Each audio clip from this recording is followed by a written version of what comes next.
Muito bem, já estamos de volta agora para estudarmos o Apocalipse capítulo 11, uma continuidade do capítulo 10 que nós vimos ontem, aí os anjos, 7 trovões, João, livrinho, né?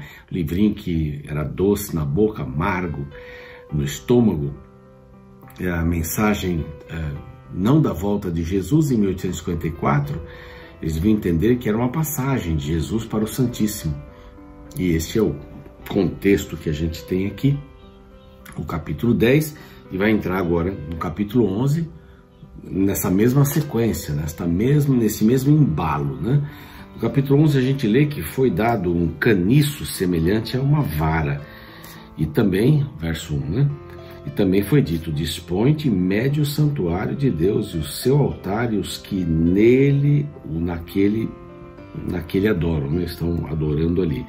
Mas deixa de parte o átrio externo do santuário e não o meças, porque foi ele dado aos gentios. Estes por 42 meses calcarão aos pés a cidade santa. Bom, aqui a gente encontra uma porção de coisas, né? Já tem uma porção de informações por aqui. Primeiro João recebeu essa intimação, né? Dispõe-te e mede o santuário. Não era para João fazer isso naquela época, né? Mas era uma profecia. Em 1854, houve o erro. O que era para fazer então? Era para medir o santuário, para avaliar o santuário, para estudar o santuário. Porque aqui estaria a resposta de Daniel, não é? Quando diz assim, até 2300 tardes o santuário será purificado. Não era a volta de Jesus, mas era um momento em que Jesus entraria no Santíssimo para então participar ou realizar o juízo pré-advento. Queria daquele momento, desde Abel, primeiro morto, né, aqui na terra, até o fechamento da porta da graça, quando os vivos todos, quando a porta da graça se fecha, a gente ouve lá a palavra dizendo que o justo continue na sua injustiça e o justo continue fazendo a sua justiça. Quer dizer, acabou. A porta da graça fechando, não tem mais oportunidade de salvação. Não é? E nem destruição, porque você já está firmado em Cristo. Quem não está, aí sim terá a sua destruição final. Então, medir o santuário. Nós estamos sendo medidos a todo tempo, né? Estamos sendo medidos aos olhos das pessoas que estão ao nosso redor. Você diz assim, eu sou um cristão. Tem gente que primeiro fala que é um cristão para depois ser um cristão. Talvez a ordem seria ser um cristão. Ser um cristão. Não colocar uma plaquinha, eu sou um cristão, olha, eu sou um cristão. Não, primeiro viva como um cristão. Você vai chamar muito mais a atenção das pessoas do que se disser que é um cristão. Você percebe a diferença? A gente geralmente quer dizer, eu sou de tal denominação, né? Eu sou... Isso não importa isso aí. Importa você viver o cristianismo. Não é? Não importa você declarar de onde você vem, quem você é, se filho de alguém importante, não importa isso. Importa você ser um cristão. As pessoas estão medindo a gente. Se eu prego sobre a verdade, ou falar a verdade, elas vão primeiro ver se eu falo a verdade. Esse é o maior sermão. Aí eu posso até dizer, estará confirmado. Então seja um cristão, antes de mencionar que você é um cristão. É isso. É bem simples assim.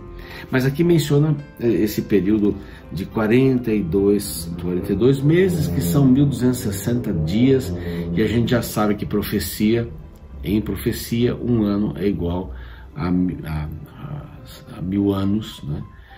Desculpe, um dia é igual a um ano na profecia. Um dia é igual a um ano na profecia, Números, Ezequiel, lá e tal. Você pode encontrar isso. A gente já tem falado várias vezes aqui. Então são 42 vezes 30, 1260 anos. Este é um período que a gente já tem estudado por aí. É um período em que a palavra seria acorrentada. E aqui já vem o verso 3 falando sobre as duas testemunhas. Nós queremos são o Antigo e o Novo Testamento. Darei as minhas duas testemunhas que profetizem por 1260 dias, vestidas de pano de saco, humilhadas. A palavra de Deus nunca parou de ser propagada. Mas nesse período escuro da igreja, em que a própria igreja perseguia aqueles que queriam estudar a palavra, a própria igreja martirizava os cristãos, interessantíssimo isso, né? Não concorda conosco, você vai ser morto. Não é? Os mártires aí nesse período de 538 a 1798.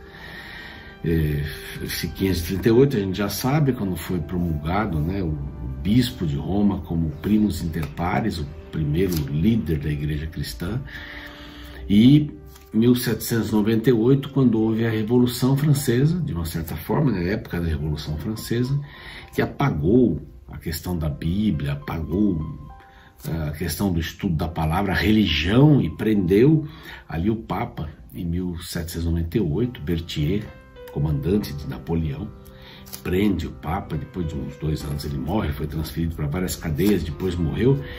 Então, nesse período, a Bíblia foi tolhida, e aqui há mais detalhes, aqui eu já vou lendo por aqui. Mas é importante a gente saber aqui, que nesse período de 1260 anos, a Bíblia foi tolhida, a Bíblia desapareceu, né?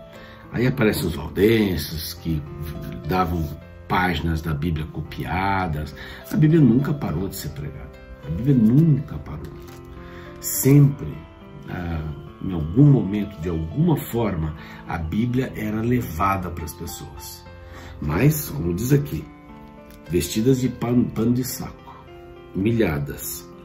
Aí fala das 2 oliveiras, os 2 candeeiros, a oliveira, esse símbolo que já aparece, Zacarias fala sobre isso, né? A palavra de Deus também. Se alguém pretende causar-lhe dano, sai fogo da sua boca, não é?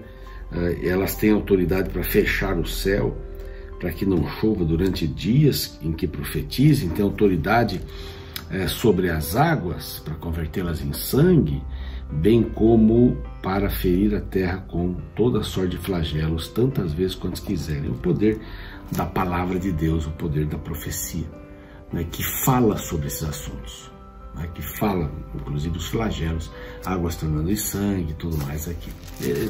Um está ligado com o outro, né? Um capítulo está ligado com o outro, um livro está ligado com o outro, especialmente Daniel e Apocalipse, a gente vê aqui. Mas vamos seguir aqui no 7, a gente encontra uma besta. A besta sempre é um poder, né? Besta que surgiu do mar, é um poder.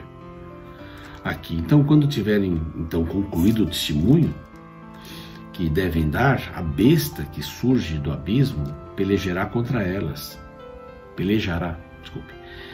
e as vencerá e matará. O que a Revolução Francesa fez, eu até anotei aqui, o pastor Feyerabend tem um livro muito interessante sobre Apocalipse, ele menciona aqui na página 98, né, como a França fez guerra contra a Bíblia.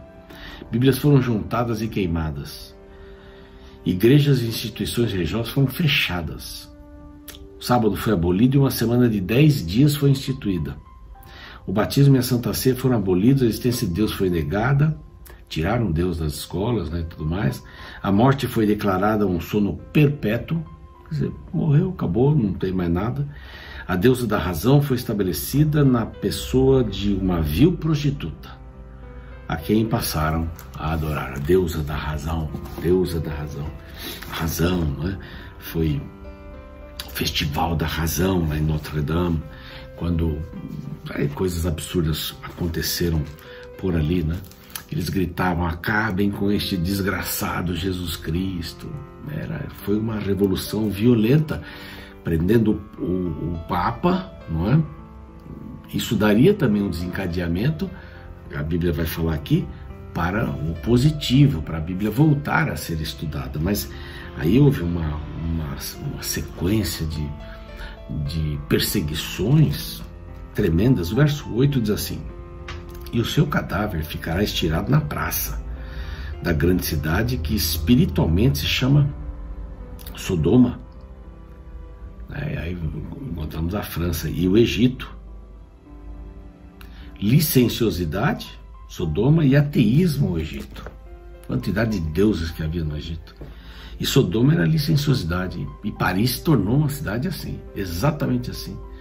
Licenciosidade, ateísmo, a deusa da razão.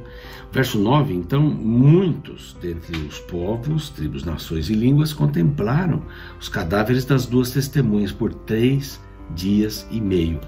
A partir do dia 10 de novembro de 1793, então foi promulgada a proibição da Bíblia.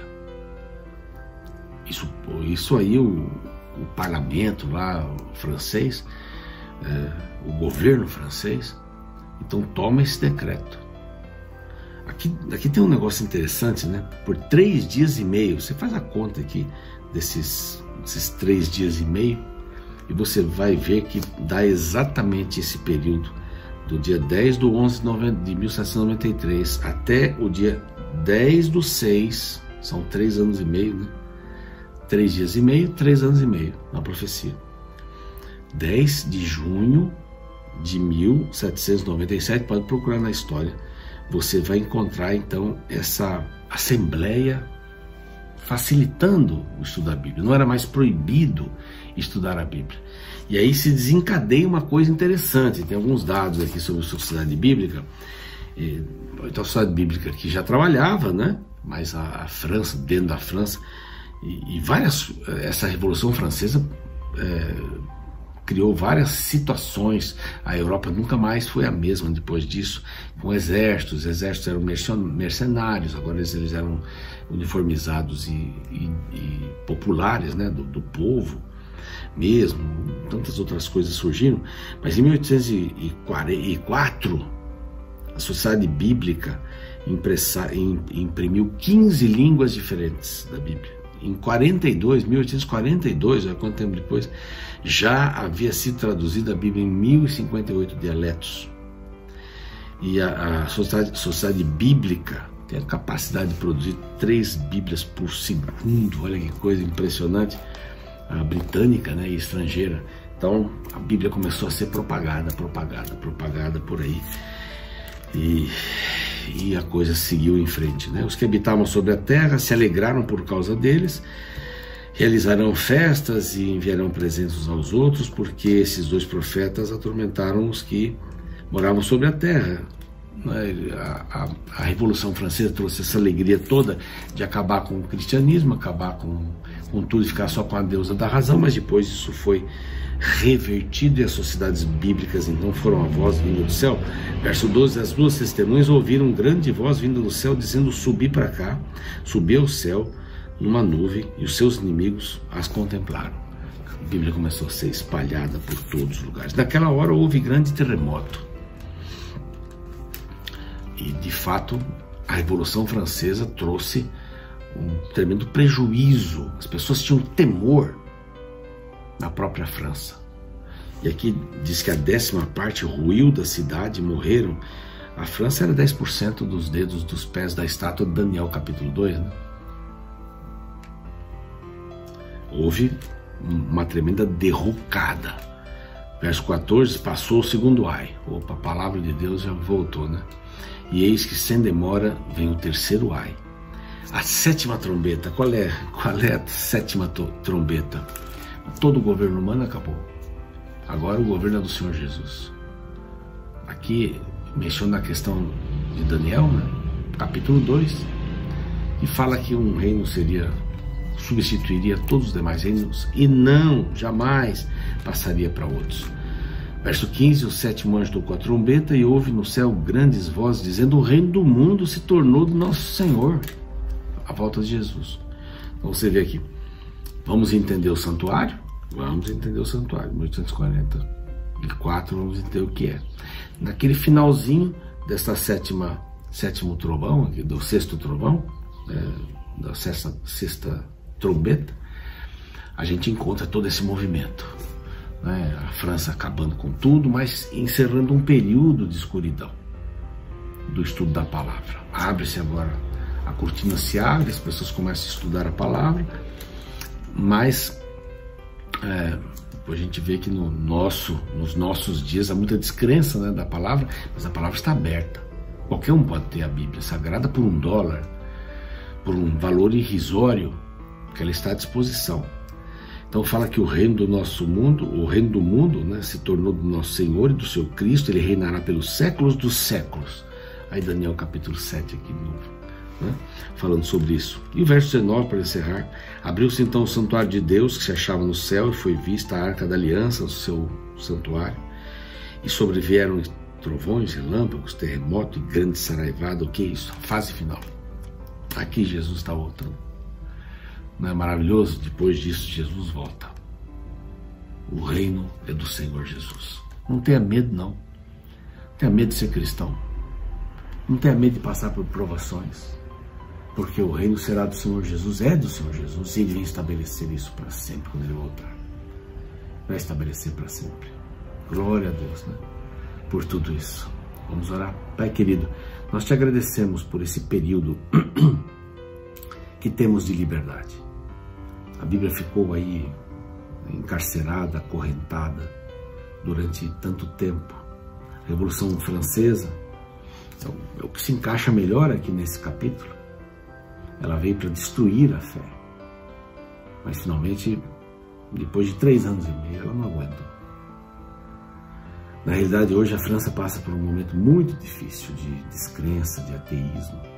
Mas isso não queremos chegar ao nosso coração, Pai. Nós queremos amar a Tua Palavra e Te seguir. Ajuda-nos a entendermos cada dia a nossa posição neste mundo.